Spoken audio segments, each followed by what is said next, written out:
신명기 4장 15절로 31절의 말씀입니다. 지난주에는 4장 1절로 14절의 말씀을 통해서 신명기에 나오는 쉐마 이스라엘이죠. 이스라엘 쉐마 이스라엘 이 표현이 한 5번 정도 나오는데 그 중에 첫 번째 쉐마를 한번 살펴보는 시간이었습니다. 오늘 본문은 참 예배자라는 주제를 가지고 말씀을 나눌 텐데요. 실제로 이 내용을 쭉 보시면 가장 기본적으로 우리가 배워야 될 내용은 우상 숭배에 대한 경고입니다. 15절부터 다시 시작을 하겠습니다. 여호와께서 호렙산 불길 중에서 너희에게 말씀하시던 날에 너희가 어떤 형상도 보지 못하였은즉 너희는 깊이 삼가라. 모세가 정확히 말을 하죠. 호렙산, 신의 산이죠. 거기에서 하나님의 말씀을 들을 때에 하나님의 어떤 모습도 보지 못했다는 것입니다. 그 다음 구절에 그리하여 스스로 부패하여 자기를 위해 어떤 형상대로든지 우상을 새겨 만들지 말라. 여기서는 이 verse만 보시면은 우리가 부패해져서 우리를 위해서 어떤 형상을 만드는 것처럼 느껴질 수 있는데 영어 성경에는 어떤 형상을 만들어서 우상을 만들어서 스스로 부패해지지 말라라고 말을 하고 있습니다. 뭐 둘 다 어떤 것이 시작인지는 꼭 정할 필요는 없겠습니다만 하나님 외에 다른 것을 섬기게 되고 다른 것으로 마음이 가득 채워지면 그것이 우상이 되는 것이겠죠. 우상들의 예를 보겠습니다. 지금 본문에 나온 예들을 쭉 보시면은 처음에 하나님께서 만든 사람과 모든 동물들의 모습들이 나옵니다. 그 다음에 하나님께서 지으신 우주의 세계죠. 여러분들 고대 문화의 유적지라든가 아니면 그 문헌들을 보면 정말 이런 것들이 가득 차 있습니다. 세상에 있는 생물들, 그 다음에 하늘에 있는 태양신, 뭐 달의 신, 뭐 여러 가지 많죠. 참고로 나중에 여호수아가 점령했던 유명한 여리고 성도 거기도 달의 신을 섬겼던 지역이었습니다. 그래서 이 본문을 보면 다양한 피조물들의 형상이라고 우선 정의를 내릴 수 있겠습니다만 단어의 뜻을 좀 살펴보면 이렇습니다. 영어로는 아이돌이라는 그 단어를 사용하거든요. 근데 그것이 라틴어에서 왔던 단어고요. 그 단어는 또 그리고에서 왔습니다. 헬라어에서. 그래서 그 뜻들을 보면 우선 라틴어에서 온 그 단어의 뜻은 어떤 형상이다, 이미지다 이런 뜻인데 결국 보이는 형상 아니면은 마음속에 가지고 있는 형상도 포함이 됩니다. 헬라어도 마찬가지죠. mental image 아니면 material image 둘 다 포함이 돼요. 그래서 우리가 늘 생각하는 것이 우상 얘기를 하면 특별히 구약에 관한 내용을 보시면 다른 신들을 섬기는 것만 생각을 하시는데 그렇게 눈에 보이는 것뿐만 아니라 보이지 않는 것도 해당이 된다는 것입니다. 그렇게 본다면 우리의 삶을 풍요롭고 이롭게 할 수 있는 것 같이 보이는 모든 좋은 것들이에요. 만약에 우상이나 우리가 섬길 수 있거나 우리의 마음을 빼앗기는 것들이 별로 좋은 것이 아니고 우리 건강에 해가 된다든가 우리 가족에게 좋지 않고 그렇다면 누가 그것을 따르겠습니까? 우리가 보기에 너무 좋아 보이는 것들입니다. 우리 자녀들을 위해서 너무 좋아 보이는 것들이고 우리 삶을 정말 가치 있게 할 수 있는 그러한 것들로 보이는 것들이에요. 전부 다. 그러기 때문에 따라갔던 것이죠. 우리가 구약에서 많이 들으시는 바알신은요. 원래 풍요, 그 날씨의 신이었습니다. 날씨라고 하면 좀 이상하지만은 봄, 여름, 가을, 겨울 비를 내려주고 이렇게 풍요롭게 해주는 그런 신이었어요. 그러니까 그 신을 믿으면 우리가 농사를 잘 지을 수 있겠구나 해서 그 신을 섬겼던 것입니다. 그렇다면 우리 삶에 없으면 안 될 것 같은 존재들이에요. 내가 만약에 있다면 거기에 우리의 삶을 자꾸 생각을 뺏기게 되고요. 없다면 남들은 다 있는데 내가 없다. 그러면 거기에서 두려움이 있게 되죠. 내 삶은 뭔가 불안한 것 같다는 생각을 하게 되죠. 있는 사람들은 없으면 안 될 것 같은 것이 있는 사람들은 그것을 지키고 더 가지려고 할 것이고 없는 사람은 그것을 쟁취하려고 노력할 것입니다. 결국 그것들이 우리의 삶을 지배하게 되는 것이죠. 그것이 우상입니다. 우리의 삶을 지배하는 것, 나의 생각을 지배하는 것, 내가 행복하다고 느낄 수 있도록 해주는 것, 하나님 외의 것들을 말하는 겁니다. 하나님 외에 다른 어떤 것도 우상이 될 수 있다는 것을 기억하시기 바랍니다. 그래서 존 캘빈은 이렇게 말을 했습니다. 사람의 마음은 우상들로, 그 다음에 미신들로 가득 차 있는 가게와 같다. 그리고 사람이 자기의 마음을 믿게 되면 반드시 하나님을 떠나서 다른 우상을 그 마음속에, 그 머릿속에 만들게 된다. 이렇게 말을 했습니다. 그리고 팀 켈러, 유명한 목사님이시죠. 지금은 은퇴하셨습니다만 뉴욕에서 사역을 오래 하셨고 책도 많이 쓰셨는데 그분이 이렇게 말을 했어요. The human heart is indeed a factory that mass produces idols. 사람의 마음은 공장인데 어떤 공장인가? 우상을 대량 생산하는 공장이다. Mass produces idol. 근데 거의 같은 말을 켈빈도 자신의 책에서 말을 했었습니다. 어제 오늘의 얘기가 아니고요. 옛날부터 신앙생활했던 사람들이 보면은 다 그렇게 보이는 것이에요. 끝없이 사람들은 자기들만의 우상을 만들어냅니다. 시대와 관계없이. 오늘 기도에서도 말씀하신 것처럼 하나님을 알지 못하고 다른 일들도 머리에 가득 차 있는 것이에요.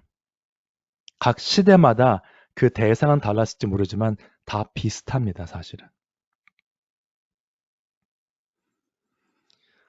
그래서 우상 숭배에 대해서 신약에서는 이렇게 말을 하고 있습니다. 결국 우리의 삶을 풍요롭게 하고 우리의 삶을 기쁘게 하고 나를 행복하게 해줄 것 같은 것들이기 때문에 땅에 있는 것들이죠. 하나님을 떠나서 생각하는 것이니까. 그러므로 땅에 있는 지체를 죽이라. 곧 음란과 부정과 사욕과 악한 정욕과 탐심이니 탐심은 우상 숭배니라. 뭔가 더 갖고 싶고 남들이 가지고 있고 누리고 있는 것을 가지고 싶어 하는 것이죠. 그것이 바로 우상 숭배라는 것입니다. 이날까지 나를 인도해 주시고 사랑해 주시고 용서해 주신 하나님은 안 보이니까. 그러나 보이는 것은 주위에 있는 사람들이 누리고 있는 물질적 풍요, 권력, 보이지는 않지만 그들이 누리는 어느 특권, 이런 것들을 바라는 것이죠. 그 탐심이 바로 우상 숭배라는 것입니다. 근데 그 우상 숭배는 땅에 있는 지체와 관계가 있기 때문에 이것을 로마서와 연결시켜 보시면 이렇게 볼 수 있습니다. 육신을 따르는 자는 육신의 일을, 영을 따르는 자는 영의 일을 생각하나니. 육신의 생각은 사망이요 영의 생각은 생명과 평안이니라. 근데 이게 뭐 사망과 평안으로 끝나는 일이 아니고요. 그것도 bad enough죠. 아주 좋지 않은 상황이지만 육신의 생각은 하나님과 원수가 된다고 되어 있습니다. 하나님의 법에 굴복하지 아니할 뿐 아니라 할 수도 없습니다. 그러면 당연히 우상 숭배를 하는 것은 하나님과 원수가 되는 일입니다. 모세가 신명기 4장 23절까지의 얘기를 쭉 보시면은 너희들이 그 약속의 땅에 가서 나중에 우상 숭배하게 될 것이다. 그러면서 그 부분을 얘기하면서 이렇게 얘기를 합니다. 네 하나님 여호와는 소멸하시는 불이요 질투하시는 하나님이시니라 라고 말을 했어요. 이 질투하시는 하나님이라는 뜻은 정확하게 표현할 수 있는 길이 없기 때문에 예를 들어서 삼위일체도 설명을 하긴 합니다만 완벽한 설명은 없죠. 그러니까 질투의 하나님도 마찬가지인데요. 성경에 자주 등장하기 때문에 오늘 본문과 관계된 내용들을 말씀을 드리겠습니다만 나올 때마다 조금씩 더 깊이 있게 다루도록 하겠습니다. 이 딕셔너리죠. 사전적인 의미를 보시면 어떤 이성 간의 그 시기하는 거 이런 것들일 수 있고요. 남이 잘 되는 것도 시기하고 미워하는 거 이런 것일 수 있습니다. 그래서 이런 부정적인 의미가 있기 때문에 질투라는 단어를 하나님께 쓰게 되면 하나님이 질투를 하신다 이게 이해가 잘 안 될 수밖에 없습니다. 성경에 사용될 때 사람에게 사용될 때는 이 사전적 의미와 비슷합니다. 그냥 좀 부정적인 의미가 많이 들어가 있고요. 그러나 하나님께 사용될 때는 다르다는 거 좀 보시면 돼요. 여기 일단 출애굽기를 한번 보시죠. 너는 스스로 삼가 내가 들어가는 땅의 주민과 언약을 세우지 말라. 언약에 관한 얘기가 나옵니다. 그 다음에 그들의 제단을 헐고 그 아세라상을 찍어라. 그들의 신을 섬기지 말고. 그리고 다른 신에게 절하지 말라. 여호와는 질투라 이름하는 질투의 하나님임이니라. 질투라 이름하는 한글에 이렇게 나왔습니다만 하나님의 이름이 질투라고 되어 있다는 뜻이에요. 하나님의 이름이 질투다. 굉장히 이해하기 어려운 그런 본문입니다. 그런데 이것을 이렇게 생각하시면 됩니다. 하나 이제 도움이 될 만한 내용이에요. 예를 들어서 예레미야 1장 9절 성경 곳곳에 나옵니다만 여호와께서 그의 손을 내밀어 내 입에 대시며 여호와께서 내게 이르시되 보라 내가 내 말을 내 입에 두었노라. 여호와께서 그의 손을 내밀어 하게 되면 분명히 요한복음 4장에 보시면 하나님은 영이시다라고 되어 있습니다. 우리가 아는 것처럼 하나님은 이 세상 무소부재 어디나 계시기 때문에 우리처럼 물질적인 우리처럼 이렇게 만질 수 있는 몸을 가지신 분이 아니에요. 근데 성경 곳곳에 하나님의 강한 팔로 그렇죠? 하나님께서 손을 내밀어 이런 표현이 있단 말이에요. 그러니까 우리가 이해하기 쉽도록 의인법이죠. 의인법. 그렇게 표현하는 것입니다. 왜냐하면 우리의 language가 우리의 언어가 완벽하지 않기 때문에 그렇습니다. 그래서 어떤 신학자들은 우리가 번역할 때 질투라고 번역을 해요. 영어에서도 jealous God, jealously라는 그 단어를 쓰는데 그 단어 자체가 번역의 오류다라고 말을 합니다. 재밌는 것은 번역을 잘못했다 말은 하지만은 특별히 대체할 만한 단어가 없어요. 왜냐하면 그 단어의 사전적 뜻이 질투라는 뜻이 있기 때문에. 그래서 그것을 그 단어가 어떻게 사용됐는지를 쭉 보면서 왜 하나님을 질투라는 하나님이라고 했을까 그것을 상고해 보셔야 돼요. 좀 더 이해를 돕기 위해서 이사야서 이렇게 나왔죠. 이는 너를 지으신 이가 네 남편이시라. 그의 이름은 만군의 여호와시며 내 구속자는 이스라엘의 거룩한 이시라. 하나님을 우리의 남편으로 표현합니다. 예수 그리스도를 우리의 신랑으로 표현하죠. 우리의 교회, 교회는 뭡니까? 예수 그리스도의 신부라고 표현하죠. 그 관계가 그만큼 exclusive하다. 그 관계가 그 둘 사이만 해당이 된다는 거예요. 다른 사람이 그 사이에 끼어들 수 없는 사이라는 겁니다. 그래서 구약에 특히 많이 나오는데 신약에도 이렇게 야고보서에 나왔습니다. 간음한 여인들아. 실제로 간음을 했다는 것이 아니라 세상과 벗된 것이 간음한다는 것이에요. 하나님과 원수된다는 것. 하나님을 떠나서 이방신을 섬긴다던가 패역한 삶을 사는 것을 간음하는 것으로 표현을 합니다. 구약에 많이 나오죠. 예를 몇 개 들었습니다만. 그래서 결혼이란 관점으로 보시면 우리가 결혼할 때도 결혼 서약을 하잖아요. 그러면 그것은 당신과 내가 평생 죽음이 우리를 갈라놓을 때까지 우리 둘만의 사이는 아무도 들어올 수 없는 그 관계가 될 것이다 라는 의미로 결혼을 하는 것입니다. 그러다가 남편이나 아내에게 다른 사람이 생기면 문제가 심각해지는 거죠. 그럼 결혼이 성립이 안 되게 되어버리는 것이죠. 그래서 그런 면에서 하나님께서 우리를 보시되 시기 질투가 아니라 우리의 관계, 하나님의 자녀로서의 관계를 보시면서 남편이라는 표현을 했기 때문에 신랑이라는 표현도 있고요. 그렇기 때문에 하나님께서는 우리를 보호하시는 관점으로 보신다고 보셔야 돼요. 굉장히 passionate하게 열심히 우리를 보호하시려는 그 모습을 상상하셔야 돼요.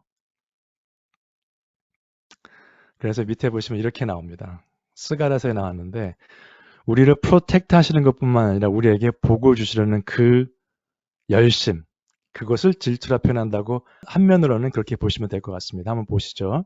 만군의 여호와의 말씀에 내가 예루살렘을 위하여 시온을 위하여 크게 질투하며, 또 질투가 나오죠.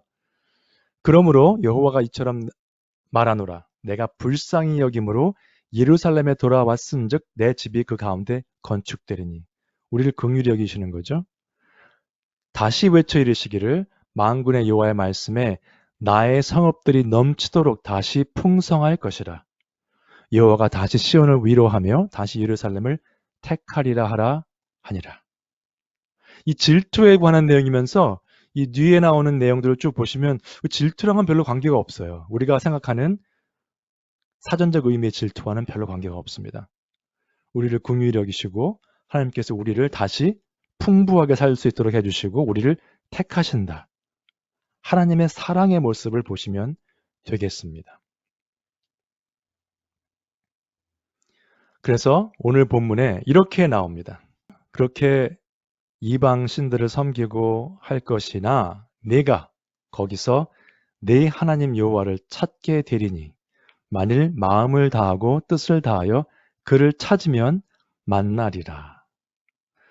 이 표현 굉장히 우리들이 좋아하는 표현이죠. 마음을 다하고 뜻을 다하여 그를 찾으면 만나리라. 우리가 열심히 찾으면 하나님을 만날 수 있다.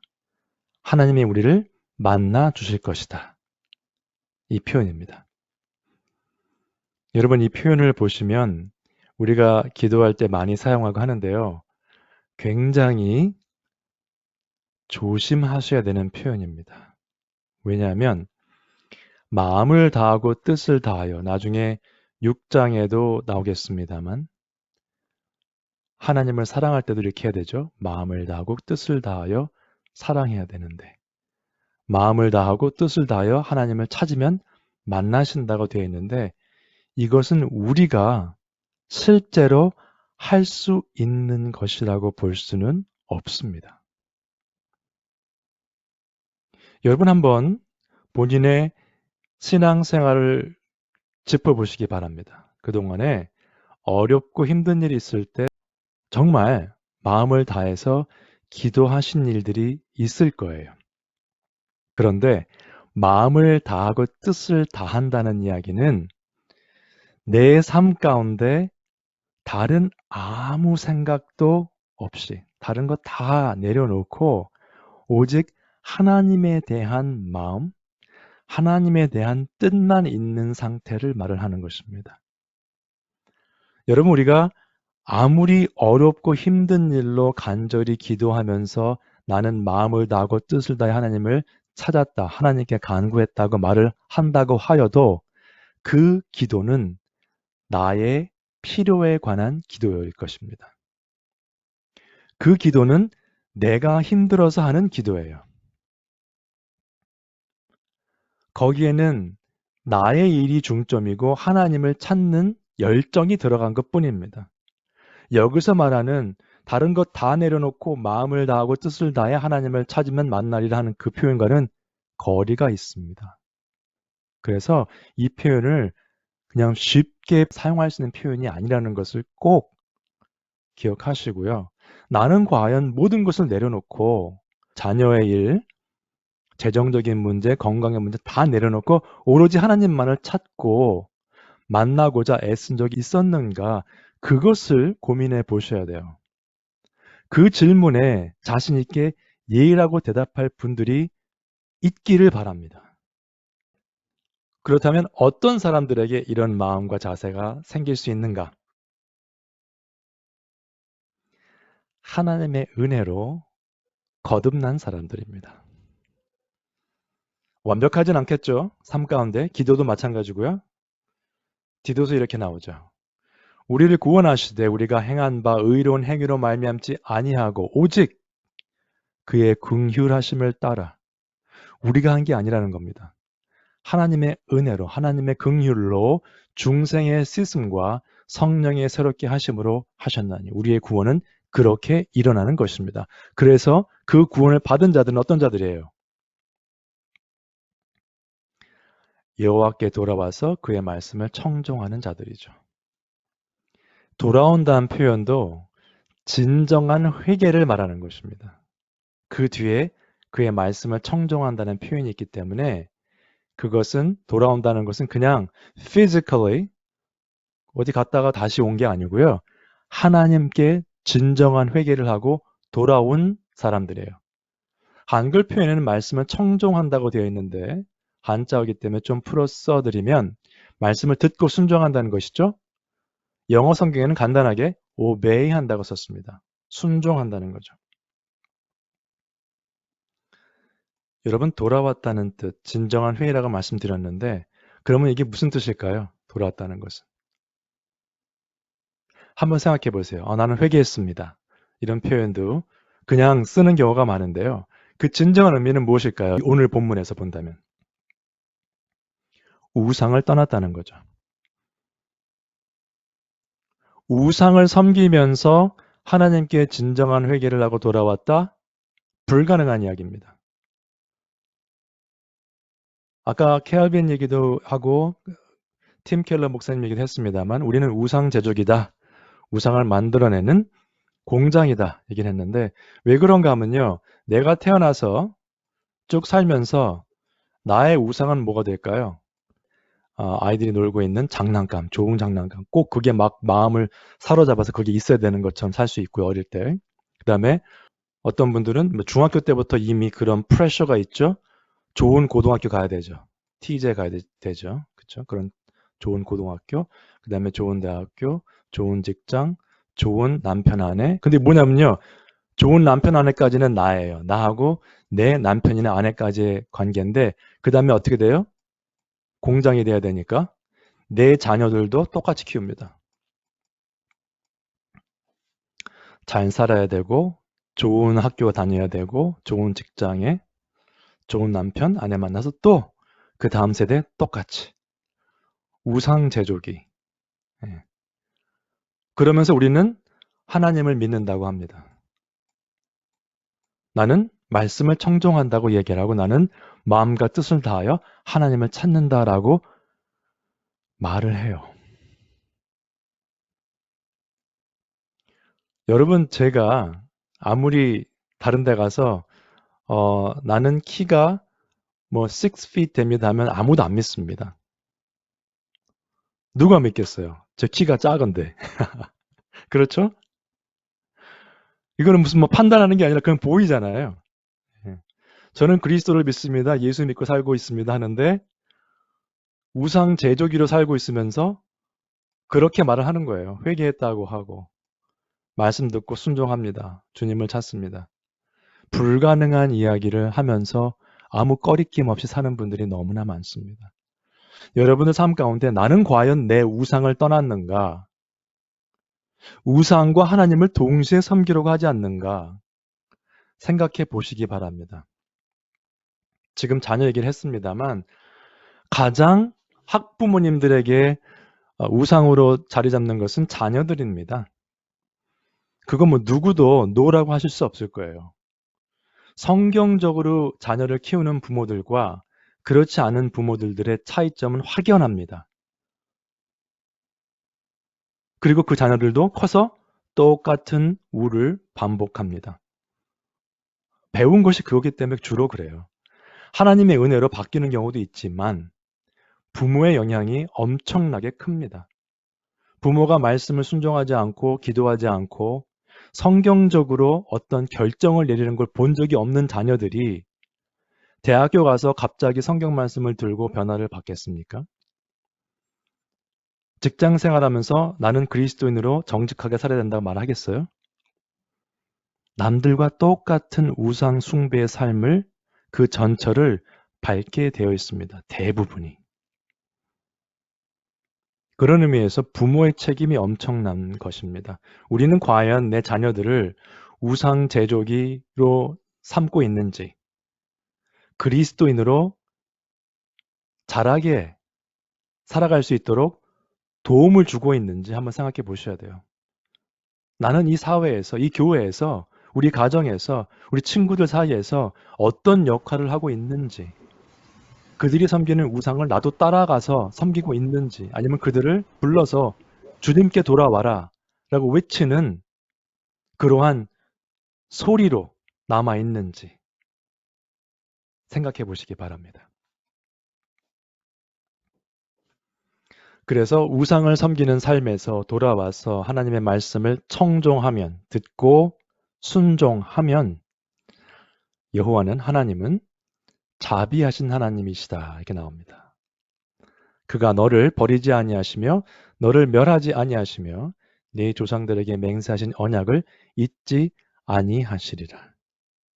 지금 우상 숭배하고 다른 잡신들을 섬기고 내 삶에 필요한 것들만 추구하다가 하나님께 돌아왔어요. 은혜를 입어서. 하나님은 자비하신 하나님이라고 표현을 합니다. 여기서. 이 모습을 보면서 어떤 하나님의 모습이 떠오르십니까? 우리 누가복음에 보시면은 돌아온 탕자의 예를 보시면 거기 아버지가 나오죠. 하나님이시죠. 이에 일어나서 아버지께로 돌아가니라. 이제 다 가산 탕진하고 어려운 삶 살다가 깨우친 거죠. 근데 그 자리에 남아서 나는 회개했다. 그러고 있지 않았어. 이 아들이 일어나서 아버지께 돌아갔습니다. 그 삶을 돌이켜서 아버지의 집으로 돌아왔죠. 그 자리에 남아있으면서 아버지 도와주세요 하지 않았어요. 아버지 아직 재산 많잖아요. 도와주세요 한 것이 아니라 이제 이 삶을 청산하고 아버지께로 돌아가자.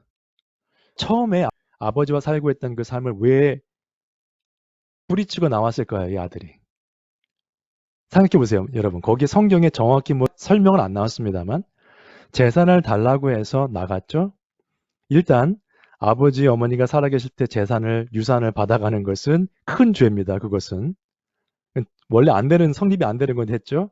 근데 작은 아들만 그런 게 아니라 큰 아들도 아버지 재산 받아갔어요. 그때 같이 둘 다 아주 못된 아들들이죠. 근데 어쨌든 이 작은 아들은 아버지와의 삶을 살고 있다가 거기서 재산을 가지고 나온 이유가 뭘까요? 여러 가지가 있을 수 있는데 이것은 뭐 성경에 나와 있지 않기 때문에 묵상하시면서 느낄 수 있는 부분입니다. 아버지와의 삶이 재미없었어요. 그 돈만 있으면 밖에 나가서 얼마든지 재밌게 살 수 있을 것 같았거든요. 그럼 어떻게 추측할 수 있냐면 그가 그 재산을 가지고 한 일들을 보면 알 수 있는 것이죠. 그것 때문에 나온 거잖아요. 그 돈으로 이것도 해보고 저것도 해보고 재밌게 흥청망청 살아보자. 근데 그 재미없어 보였던 그 삶이 막상 세상에서 추구하는 쾌락과 즐거움을 하며 탕진을 해놓고 보니 그 삶이 제대로 된 삶이었구나 깨달은 것입니다. 돌아왔어요. 그래서 아버지가 어떻게 했습니까? 그를 보고 측은히 여겨 자비로운 하나님의 모습이죠. 달려가 목을 안고 입을 맞추니 라고 되어 있습니다. 하나님 아버지의 사랑이 이런 것입니다, 여러분. 어떤 분들은 어릴 때 그 삶에서 아버지에 대한 경험, 어머니에 대한 경험이 좋지 않은 경험을 가지고 계신 분들이 있을 거예요. 많이 있다고 들었습니다. 좋은 기억만 있는 것도 아니고요. 또 아주 무서운 아버지일 수도 있고, 뭐 여러 가지로, 그렇죠? 근데 그런 아버지의 모습을 상상하지 마시고요. 그것도 사실은 우상입니다. 그렇게 보시는 것은 하나님 외에 다른 것을 가지고 집착하고 힘들어하는 것도 마찬가지예요. 그렇다면 자비하신 하나님의 모습을 각인시키셔야 돼요. 왜요? 성경에 나왔기 때문에. 말씀에는 분명히 아버지께서 그를 보고 측은히 여겨 달려갔다고 되어 있습니다. 자신의 유산이어야 되는 그 재산을 가지고 가서 탕진하고 거지처럼 옷도 제대로 못 입고 온 아들을 보고 달려가 목을 안고 입을 맞추고 파티를 열어주잖아요. 그것이 우리 하나님의 모습입니다. 우리가 진정한 회개를 했을 때, 하나님께 돌아왔을 때, 다른 것, 내가 원하는 것, 나한테 힘든 것, 나한테 급한 일 있는 것 다 내려놓고 진정으로 하나님을 찾을 때에 하나님이 만나주신다. 그것을 기억하시기 바랍니다. 우리가 생각하는 마음과 뜻을 다 하나님을 찾는 것이 아니라 나의 것은 아무것도 없는 상태에서 오직 예수 그리스도, 오직 하나님만 있는 그 마음 상태, 그 마음으로 하나님을 찾을 때. 두 가지 삶을 비교해 보겠습니다. 먼저는 스스로 부패하여 우상을 숭배하는 삶이 있고 돌아와 청종하는 삶. 하나님께서는 소멸하시는 불이시고 consuming fire예요. consuming fire. 자비하신 하나님이시죠. 이쪽에서는. 돌아와 말씀을 청종하게 되면. 우상 숭배하면 어떻게 됩니까? 결과가 속히 망하고 전멸하게 되고 여러 민족 중에 흩어지시고 남은 수가 얼마 안 됩니다. 많이 살아남지 못해요. 여기 쭉 보시면은 거기에서 사는 그 생명도 길지 못하다고 합니다. 그런데 이상하게도 인간은 타락한 후에 이쪽 길을 선호합니다. 그런데 자비하신 하나님을 따라온 사람들은 돌아와서 말씀을 청종하게 되고 그렇게 되면 어떻게 하십니까? 하나님께서 자비로우신 분이기 때문에 우리를 버리지 아니하시고 내치지 아니하시고 죄를 묻지 아니하시고 벌하지 아니하시고 하나님께서 세우신 언약을 잊지 아니하시고 신실하게 우리를 살펴주십니다. 요즘 지난주, 지지난주 성경 읽기표에 나오시죠? 한번 쭉 보세요. 우리가 예수님을 믿으면 잘 산다? 개런티 되는 것은 아닙니다. 그러나 삶 가운데 정말 이루 말할 수 없는 하나님이 주시는 평강과 감사가 넘치는 삶은요, 분명히 약속되어 있습니다.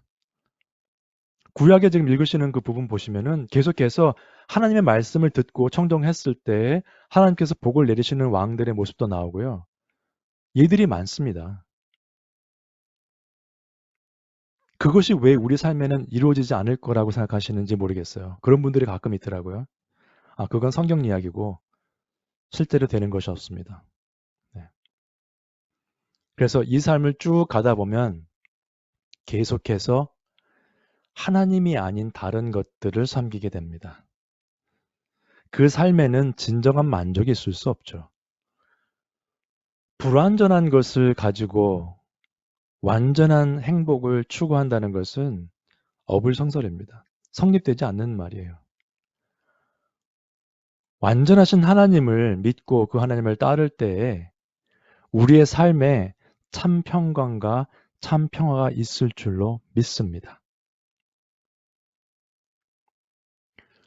성도 여러분들은 제가 오늘 결론 말씀입니다만 언제나 항상 everyday 매 순간마다 하나님의 임재하심을 체험하고 계십니까? 그렇지 않다면 그 이유는 무엇일까요? 아마도 제가 이렇게 질문을 하면 여러분께서는 신 목사가 늘 하나님의 임재하심을 체험할 수 있는 비결을 말하지 않을까라고 이렇게 예상하실 수도 있어요. 근데 여러분, 언제나 하나님의 임재하심을 체험하고 느끼고 정말 감각적으로 그런 삶을 살 수는 없습니다. 여러분, 목사들이 말씀을 매일 본다고 해서 그들이 언제나 하나님의 임재하심을 체험한다고 생각하십니까? 꼭 그렇지 않습니다. 그렇게 사는 사람들이 어떻게 죄를 짓습니까? 그렇게 사는 사람들이 어떻게 상대방 사람들에게 상처를 주는 말을 하고 그렇게 할 수 있겠습니까? 그렇지 않습니다. 그런데 이렇게 안 되는 이유, 하나님의 임재하심을 정말 느끼고 체험하는 것이 늘 할 수가 없는 이유 중에 하나가 여러 가지 있겠습니다만 그 이유는요, 우리의 삶이 완벽하지 않기 때문에 그래요. 그것은 내가 완벽한 삶을 살지 않는다는 뜻이 아니고요. 내가 생각하고 계획하는 것들이 다 내 뜻대로 되지 않기 때문에 그래요. 내가 정말 진정으로 하나님께 매달려서 기도를 했는데 하나님이 응답하지 않는 경우가 있기 때문에 그렇습니다. 내가 기도를 했는데 하나님께서 노 하시는 경우가 있기 때문에 그래요. 우리가 느끼고 싶은 하나님은 언제나 좋은 하나님입니다. 내 뜻대로 해주시는 하나님이에요. 내 마음을 기쁘게 해주시는 하나님이지 하나님이 어떤 뜻인지를 우리 찾기보다는 나를 흡족하게 해주는 하나님을 찾기 때문에 하나님의 임재하심을 느낄 수가 없는 것입니다. 늘. 그런데 어떤 장기간 동안, 긴 시간 동안 정말 힘들 때가 있습니다. 끝이 안 보이는 어려운 일을 당할 때가 있어요. 정말 내 옆에 있는 사람도 이해 못하는 일을 내가 지나갈 때가 있는 것입니다. 처음에는 하나님을 붙잡겠다고 하죠. 근데 그것이 한 달, 두 달, 6개월, 1년 그 이상 지나가게 되면 정말 힘들어집니다. 하나님이 나와 동행하시는가 이런 생각이 들 수도 있고요. 힘이 빠질 수도 있는 거죠. 신앙생활 하면서. 그럴 때 여러분 어떻게 하시겠어요? 저희가 한 두 달 전에 다윗의 시편을 했습니다만 내가 사망의 음침한 골짜기로 걸어갈지라도 그 부분을 한번 생각해 보세요. 거의 죽음에 이르는 길을 쭉 걸어가는 모습입니다. 거기서도 여호와를 찾았죠. 이사야서에 이런 말씀이 나옵니다. 너희 중에 여호와를 경외하며 그의 종의 목소리를 청종하는 자가 누구냐? 그의 종은 여기서 결국은 예수 그리스도입니다. 나중에 이제 설명을 드릴 기회가 있겠지만은 흑암 중에 행하여 빛이 없는 자라도 여호와의 이름을 의뢰하며 자기 하나님께 의지할지어다. 지금 빛이 안 보이고 캄캄한 어둠 속에 있는 것 같이 그런 곳에 사는 것 같고 그런 곳에서 있는 것 같아도 여호와의 이름을 의뢰하며 여호와의 이름이 보입니까? 보이지 않습니다. 하나님을 의지한다고 갑자기 빛이 나타날까요? 그렇지 않아요. 정말 암울하고 어려운 상황에서도 여호와의 이름을 의뢰하며 하나님께 의지할지어다. 다윗의 시편 하나 더 나누겠습니다. 내가 환난 중에 다닐지라도 주께서 나를 살아나게 하시고 그러니까 이거 쉽게 말하는 게 아니에요. 지금 다윗은 주의 손을 펴사 내 원수들의 분노를 막으시며 원수들이 누굽니까?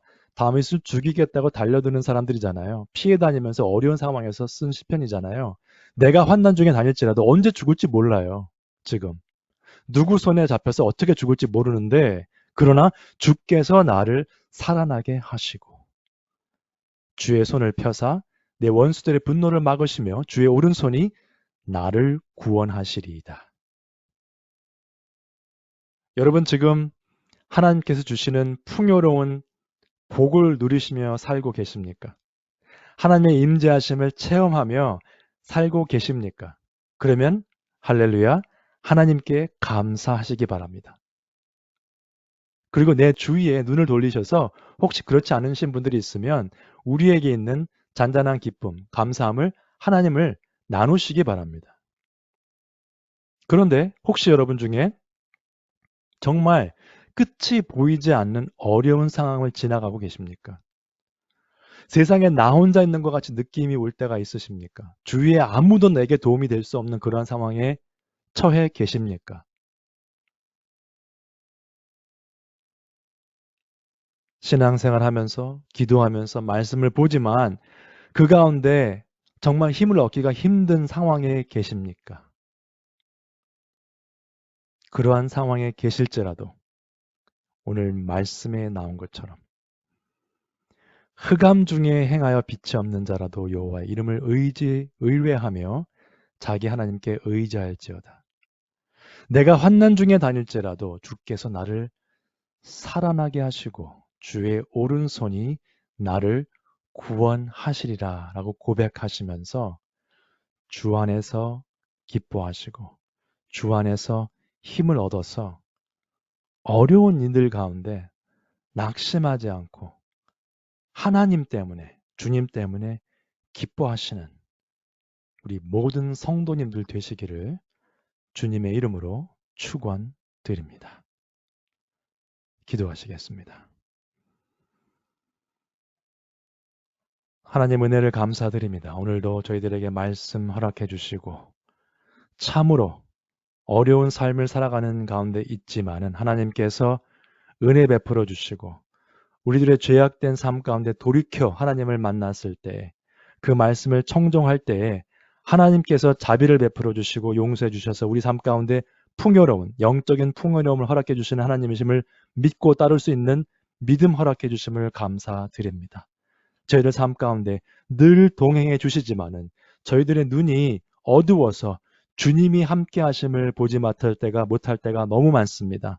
주님 저희들의 눈을 밝혀 주셔서 주님께서 늘 동행하시고 주님께서 늘 저희들을 인도해 주심을 깨달아 알 뿐만 아니라 볼 수 있는 영적인 눈을 허락하여 주시옵소서.